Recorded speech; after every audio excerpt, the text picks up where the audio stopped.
इरफान, हम हिंदुस्तानियों का दुलारा कलाकार। इरफान का शरीर हमें छोड़कर चला गया, लेकिन काम पीछे है, यादें हैं और उन यादों को संजोने वाले दोस्त भी। इरफान के ऐसे ही एक दोस्त से हमने बात की, अशोक लोखंडे से।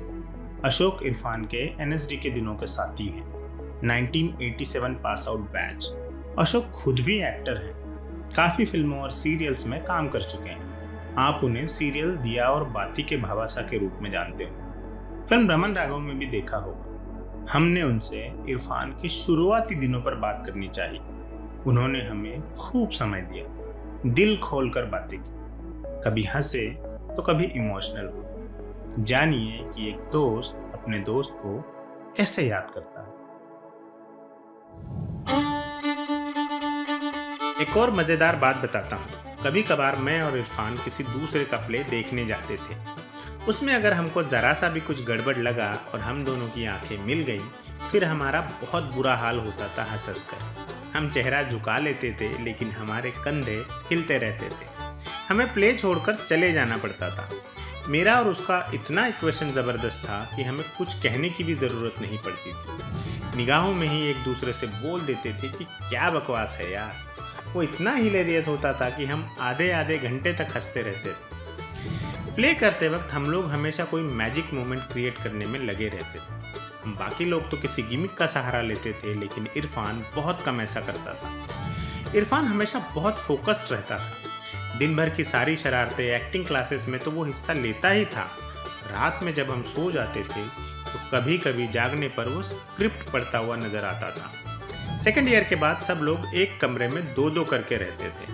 वो अकेला रहता था, किचन जितने छोटे से रूम में। इनफैक्ट वो उस इमारत की किचन ही थी, मेरी रूम से जस्ट सटी हुई। फाइनल ईयर में स्टूडेंट प्रोडक्शन वाले प्ले होते हैं, जिसका सब जिम्मा स्टूडेंट्स के हवाले होता था। वहां पर इरफान ने जो 2-3 प्ले किए वो बहुत ही आउटस्टैंडिंग हुए थे। उसका रुझान साफ नजर आया था कि किस तरह के रोल करने की उसकी इच्छा है। उसका एक्टिंग क्राफ्ट निखरने के लक्षण भी दिख रहे थे। प्ले थे एक्वस, मोटोकार और डम्प वेटर। इनमें मेन रोल इरफान के ही थे। मोटोकार एक अश्वेत की कहानी थी। इससे जुड़ी एक दिलचस्प बात है, इसे देखने मीरा नायर आई थी। वो उस वक्त सलाम बॉम्बे की कास्टिंग कर रही थी। शायद वहीं से इरफान को सलाम बॉम्बे मिली थी। पहले हमने समझा कि इरफान का काम बन गया है, उसे ही मेन रोल मिला है। बाद में पता चला कि वो तो नाना पाटेकर को मिला है। मैंने इरफान से पूछा कि यार नाना को क्यों मिला। वो हंसते हुए बोला, उसकी आंखें मेरे जैसी है ना, इसलिए। हालांकि हमारे लिए यही बड़ी बात थी कि इरफान को फिल्म में काम मिल गया है। इरफान की क्लास में इमेज एक ही तरह का रोल करने वाला लड़का ऐसी थी, सीरियस डेप्थ वाला रोल करने वाला लड़का, जिसे कॉमेडी वगैरह में कोई दिलचस्पी नहीं। उसे ऐसा रोल चाहिए जो साइकोलॉजिकली स्ट्रांग हो।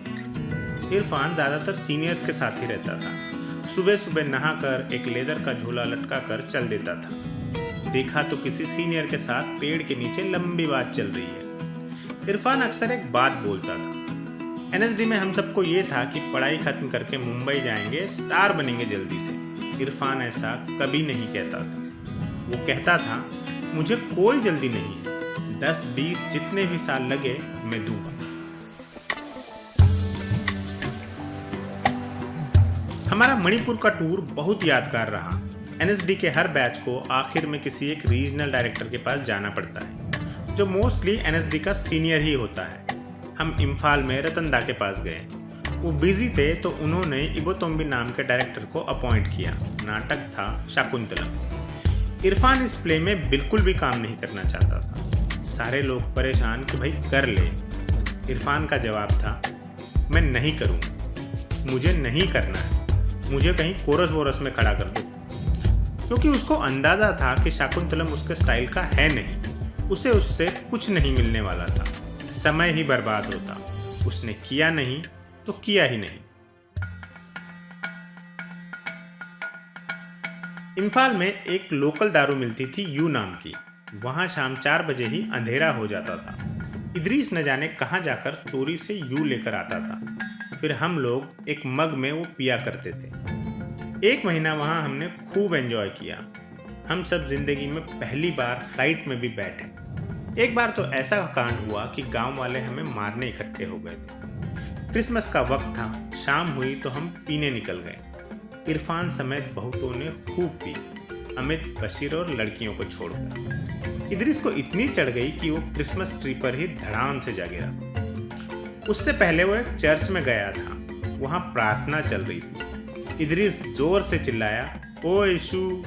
वहीं से गांव वाले सुलगने शुरू हो गए थे। फिर क्रिसमस ट्री वाला हादसा हुआ तो वो बहुत चिढ़ गए।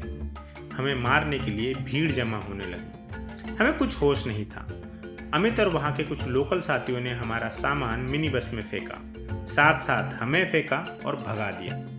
दूसरे दिन हमारी खूब क्लास लगी। उसी ट्रिप पर एक बार हम डेंजर टेरिटरी में भी घुस गए थे। बाद में पता चला कि वो उल्फा वालों का इलाका था।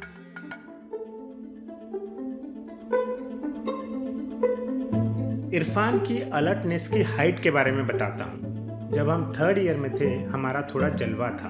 हम कुछ भी मांगते थे, हमें मैनेजमेंट से मिल जाता था। जैसे हम ट्रिप मांगते थे, फौरन मिल जाती थी। जो हमें ज़रूरी लगता हम मांग लेते। इरफान ने कहा, थम जाओ ज़रा।